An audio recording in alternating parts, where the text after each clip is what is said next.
Madam President, Mr. Secretary General, world leaders, ambassadors, and distinguished delegates, 1 year ago, I stood before you for the first time in this grand hall.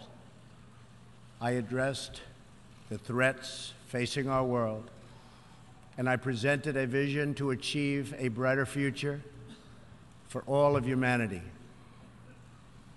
Today, I stand before the United Nations General Assembly to share the extraordinary progress we've made.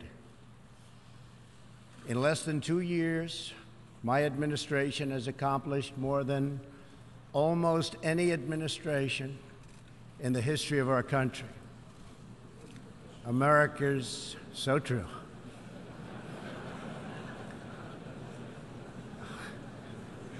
Didn't expect that reaction, but that's okay.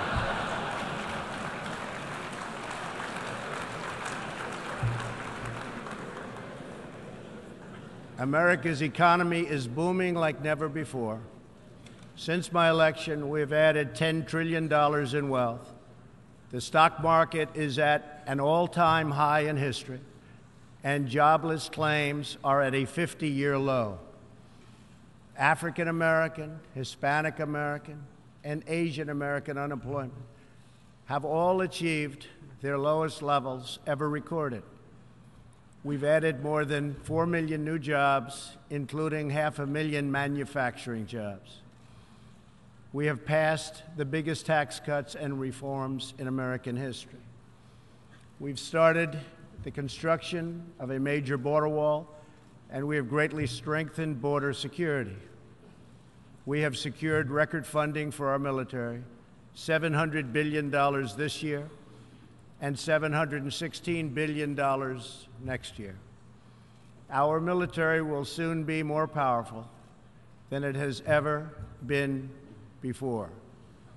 In other words, the United States is stronger, safer, and a richer country than it was when I assumed office less than 2 years ago. We are standing up for America and for the American people, and we are also standing up for the world. This is great news for our citizens and for peace-loving people everywhere. We believe that when nations respect the rights of their neighbors and defend the interests of their people, they can better work together to secure the blessings of safety, prosperity, and peace. Each of us here today is the emissary of a distinct culture, a rich history, and a people bound together by ties of memory, tradition, and the values that make our homelands like nowhere else on earth. That is why America will always choose independence and cooperation over global governance, control, and domination. I honor the right of every nation in this room to pursue its own customs, beliefs, and traditions. The United States will not tell you how to live or work or worship. We only ask that you honor our sovereignty in return. From Warsaw to Brussels to Tokyo to Singapore, it has been my highest honor to represent the United States abroad. I have forged close relationships and friendships and strong partnerships with the leaders of many nations in this room, and our approach has always yielded incredible change.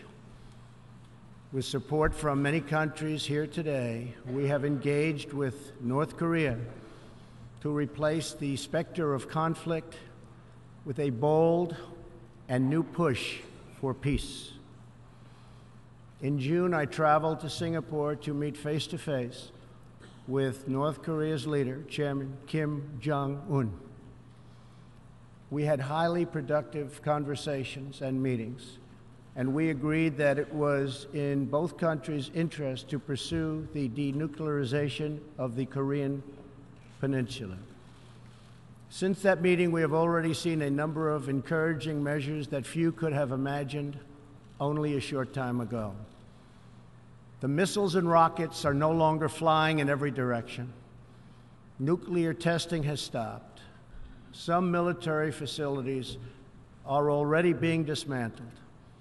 Our hostages have been released, and as promised, the remains of our fallen heroes are being returned home to lay at rest in American soil. I would like to thank Chairman Kim for his courage and for the steps he has taken, though much work remains to be done. The sanctions will stay in place until denuclearization occurs. I also want to thank the many member states who helped us reach this moment, a moment that is actually far greater than people would understand, far greater,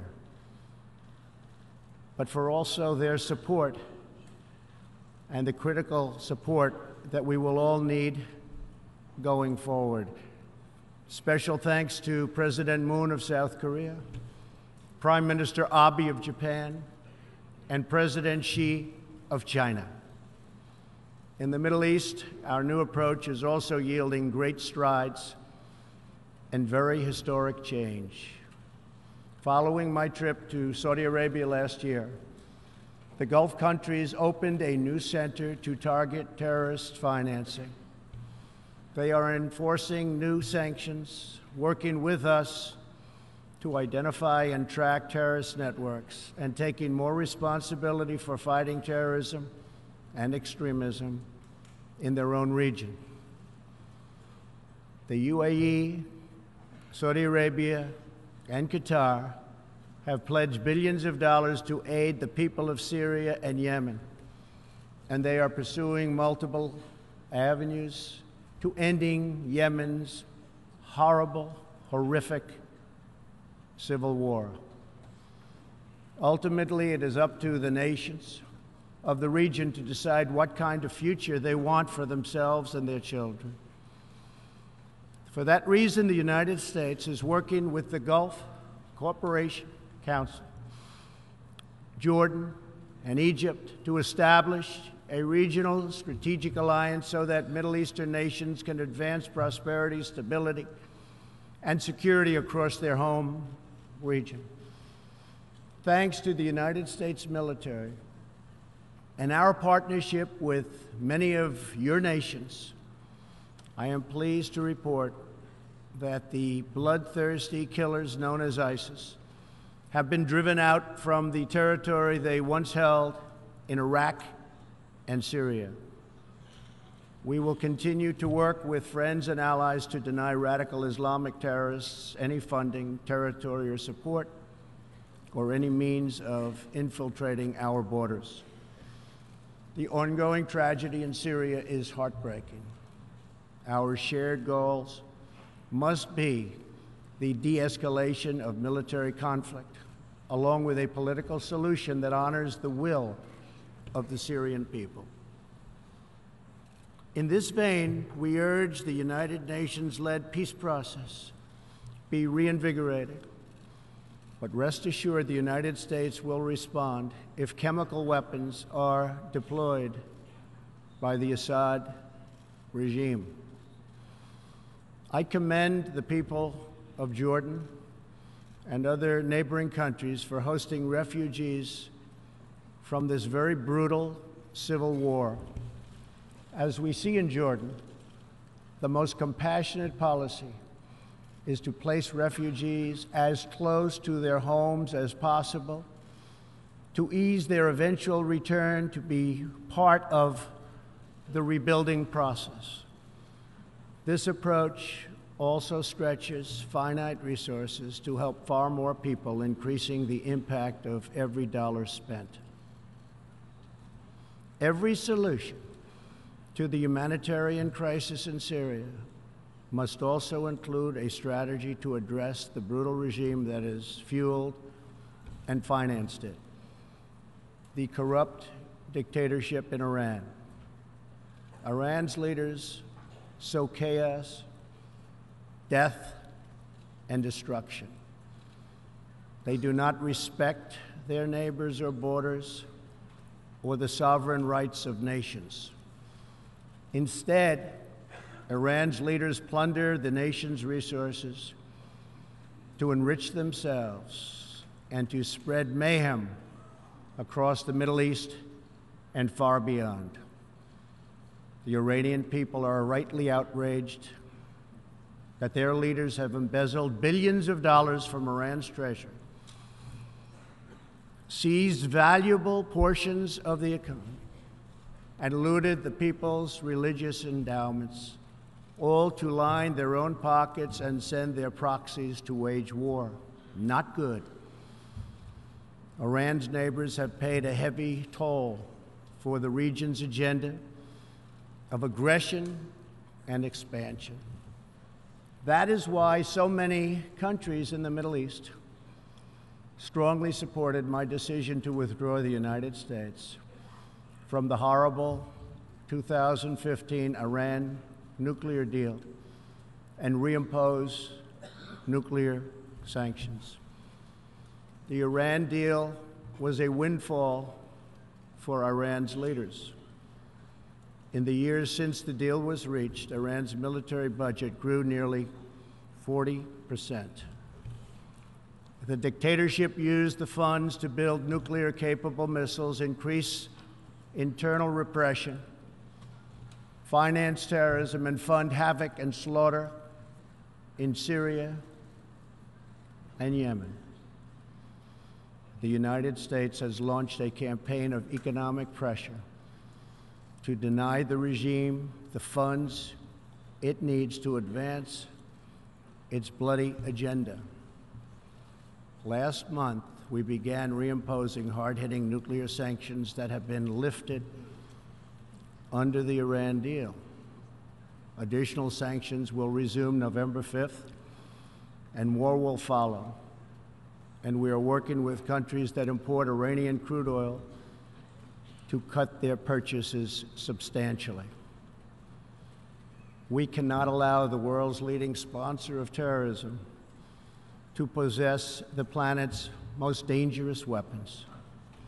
We cannot allow a regime that chants death to America and that threatens Israel with annihilation to possess the means to deliver a nuclear warhead to any city on earth. Just can't do it. We ask all nations to isolate Iran's regime as long as its aggression continues. And we ask all nations to support Iran's people as they struggle to reclaim their religious and righteous destiny. This year, we also took another significant step forward in the Middle East in recognition of every sovereign state to determine its own capital. I moved the U.S. Embassy in Israel to Jerusalem. The United States is committed to a future of peace and stability in the region, including peace between the Israelis and the Palestinians. That aim is advanced, not harmed, by acknowledging the obvious facts. America's policy of principled realism means we will not be held hostage to old dogmas, discredited ideologies, and so-called experts who have been proven wrong over the years, time and time again. This is true not only in matters of peace, but in matters of prosperity. We believe that trade must be fair and reciprocal. The United States will not be taken advantage of any longer. For decades, the United States opened its economy, the largest by far on earth, with few conditions. We allowed foreign goods from all over the world to flow freely across our borders. Yet, other countries did not grant us fair and reciprocal access to their markets in return. Even worse, some countries abused their openness to dump their products, subsidize their goods, target our industries, and manipulate their currencies to gain unfair advantage over our country. As a result, our trade deficit ballooned to nearly $800 billion a year. For this reason, we are systematically renegotiating broken and bad trade deals. Last month, we announced a groundbreaking U.S.-Mexico trade agreement. And just yesterday, I stood with President Moon to announce the successful completion of the brand new U.S.-Korea trade deal. And this is just the beginning. Many nations in this hall will agree that the world trading system is in dire need of change. For example, countries were admitted to the World Trade Organization that violate every single principle on which the organization is based. While the United States and many other nations play by the rules, these countries use government-run industrial planning and state-owned enterprises to rig the system in their favor. They engage in relentless product dumping, forced technology transfer, and the theft of intellectual property. The United States lost over 3 million manufacturing jobs, nearly a quarter of all steel jobs, and 60,000 factories after China joined the WTO. And we have racked up $13 trillion in trade deficits over the last 2 decades. But those days are over. We will no longer tolerate such abuse. We will not allow our workers to be victimized, our companies to be cheated, and our wealth to be plundered and transferred. America will never apologize for protecting its citizens. The United States has just announced tariffs on another $200 billion in Chinese-made goods, for a total so far of $250 billion. I have great respect and affection for my friend, President Xi, but I have made clear our trade imbalance is just not acceptable.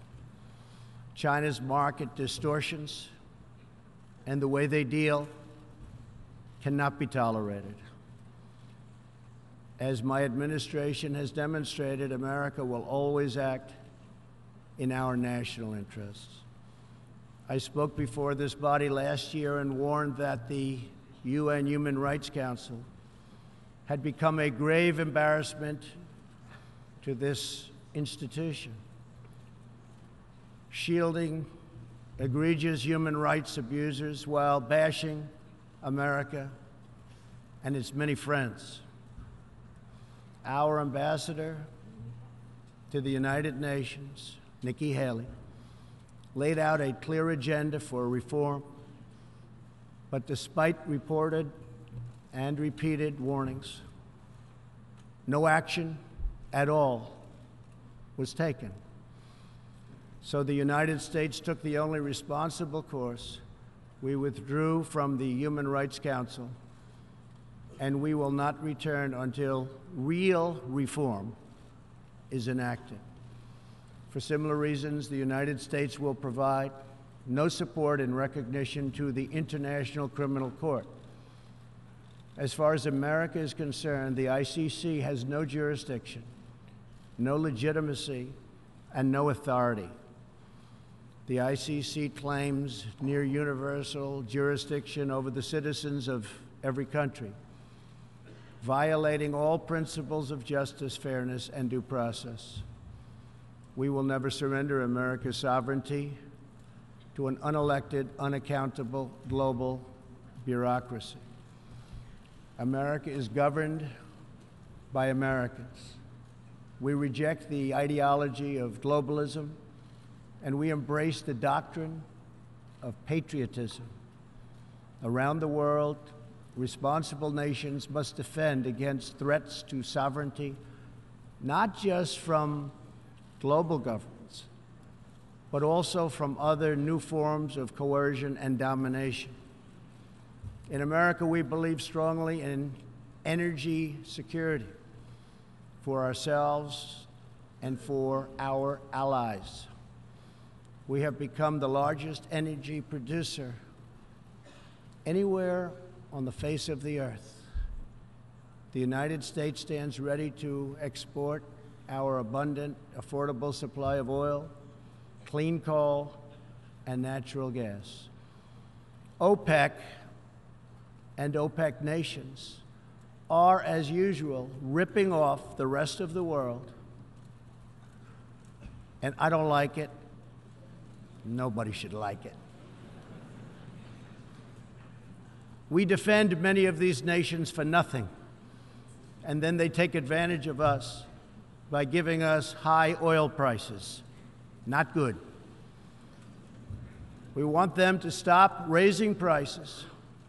We want them to start lowering prices, and they must contribute substantially to military protection from now on. We are not going to put up with it,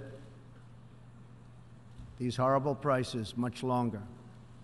Reliance on a single foreign supplier can leave a nation vulnerable to extortion and intimidation.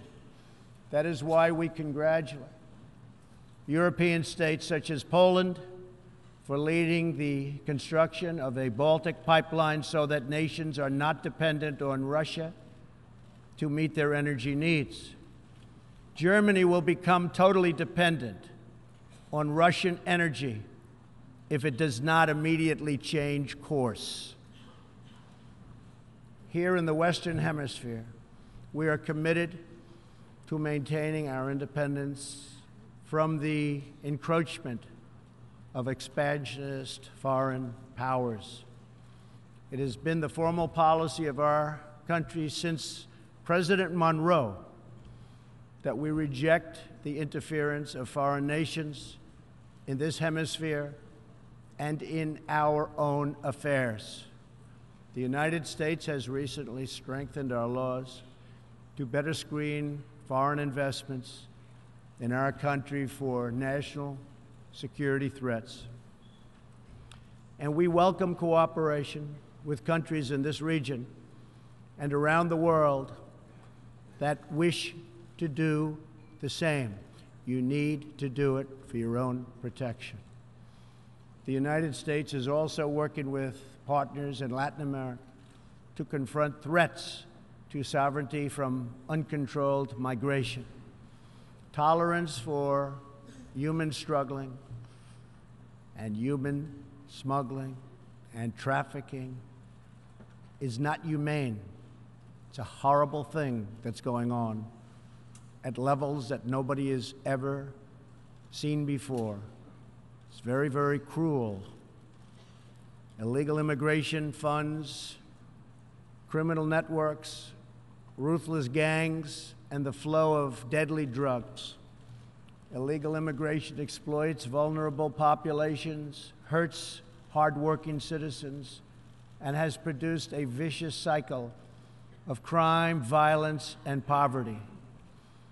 Only by upholding national borders, destroying criminal gangs, can we break this cycle and establish a real foundation for prosperity. We recognize the right of every nation in this room to set its own immigration policy in accordance with its national interests, just as we ask other countries to respect our own right to do the same, which we are doing. That is one reason the United States will not participate in the new global compact on migration. Migration should not be governed by an international body unaccountable to our own citizens. Ultimately, the only long-term solution to the migration crisis is to help people build more hopeful futures in their home countries, make their countries great again. Currently, we are witnessing a human tragedy as an example, in Venezuela. More than 2 million people have fled the anguish inflicted by the socialist Maduro regime and its Cuban sponsors. Not long ago, Venezuela was one of the richest countries on earth. Today, socialism has bankrupted the oil-rich nation and driven its people into abject poverty. Virtually everywhere socialism or communism has been tried, it has produced suffering, corruption, and decay. Socialism's thirst for power leads to expansion, incursion, and oppression. All nations of the world should resist socialism and the misery that it brings to everyone. In that spirit, we ask the nations gathered here to join us in calling for the restoration of democracy in Venezuela. Today, we are announcing additional sanctions against the repressive regime, targeting Maduro's inner circle and close advisors. We are grateful for all of the work the United Nations does around the world to help people build better lives for themselves and their families. The United States is the world's largest giver in the world, by far, of foreign aid. But few give anything to us. That is why we are taking a hard look at U.S. foreign assistance. That will be headed up by Secretary of State Mike Pompeo. We will examine what is working, what is not working, and whether the countries who receive our dollars and our protection also have our interests at heart. Moving forward, we are only going to give foreign aid to those who respect us and, frankly, are our friends. And we expect other countries to pay their fair share for the cost of their defense. The United States is committed to making the United Nations more effective and accountable. I have said many times that the United Nations has unlimited potential. As part of our reform effort, I have told our negotiators that the United States will not pay more than 25% of the UN peacekeeping budget. This will encourage other countries to step up, get involved, and also share in this very large burden. And we are working to shift more of our funding from assessed contributions to voluntary, so that we can target American resources to the programs with the best record of success. Only when each of us does our part and contributes our share can we realize the UN's highest aspirations. We must pursue peace without fear, hope without despair, and security without apology.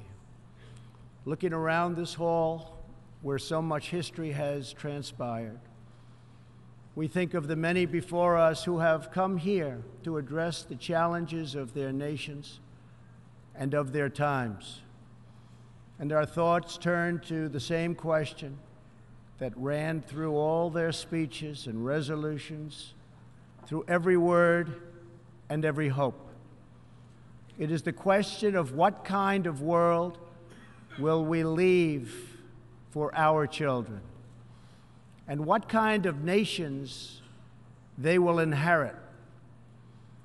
The dreams that fill this hall today are as diverse as the people who have stood at this podium, and as varied as the countries represented right here in this body are.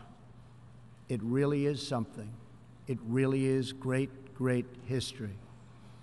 There is India, a free society, over 1 billion people, successfully lifting countless millions out of poverty and into the middle class.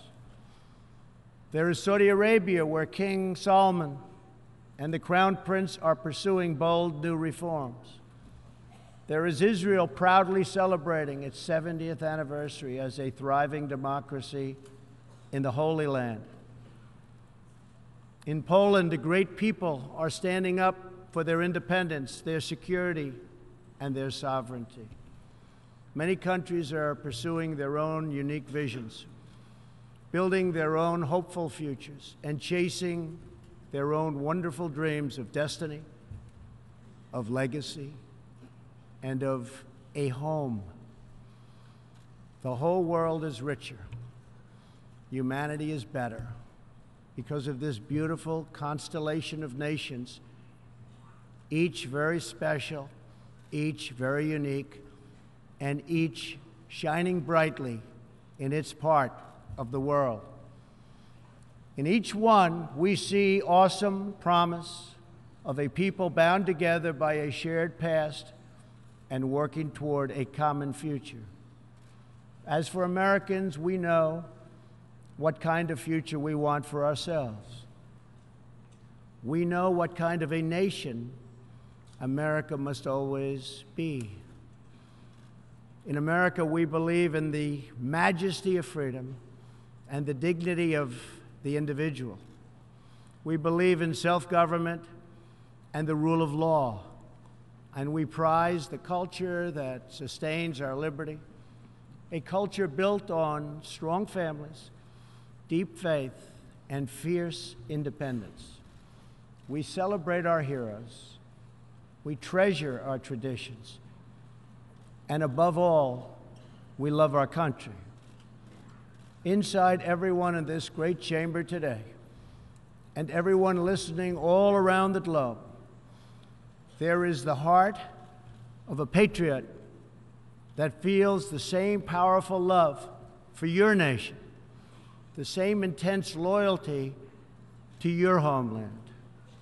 The passion that burns in the hearts of patriots and the souls of nations has inspired reform and revolution, sacrifice and selflessness, scientific breakthroughs, and magnificent works of art. Our task is not to erase it, but to embrace it, to build with it, to draw on its ancient wisdom, and to find within it the will to make our nations greater, our region safer, and the world better. To unleash this incredible potential in our people, we must defend the foundations that make it all possible. Sovereign and independent nations are the only vehicle where freedom has ever survived, democracy has ever endured, or peace has ever prospered. And so we must protect our sovereignty and our cherished independence above all.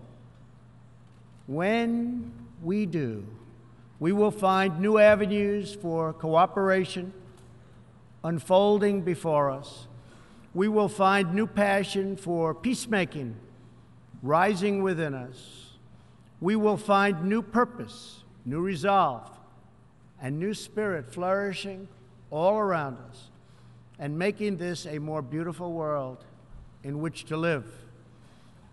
So together, let us choose a future of patriotism, prosperity, and pride. Let us choose peace and freedom over domination and defeat. And let us come here to this place to stand for our people and their nations, forever strong, forever sovereign, forever just, and forever thankful for the grace and the goodness and the glory of God. Thank you, God bless you, and God bless the nations of the world. Thank you very much. Thank you. On behalf of the General Assembly, I wish to thank the President of the United States of America for the statement just made. May I request representatives to remain seated while we greet the President, after which the meeting will stand suspended for 5 minutes before resuming to hear the next speaker.